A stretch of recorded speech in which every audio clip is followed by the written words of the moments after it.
ఒకటి. నిజమైన ప్రేమలో ఏ స్వార్థం ఉండదు. There is no selfishness in true love.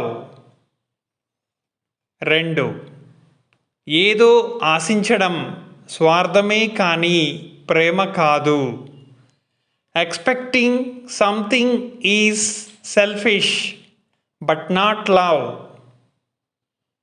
3. తల్లిదండ్రుల ప్రేమ వెలకట్టలేనిది. A parents love is priceless. 4. ప్రేమ ఎదుటివారి సంతోషాన్ని కోరుకుంటుంది కానీ అవసరాలను కాదు. Love seeks the happiness of others, not their needs. 5. నిజంగా ప్రేమిస్తే ఆ భావన అత్యంత అపురూపం. If you truly love, that feeling is the most incredible.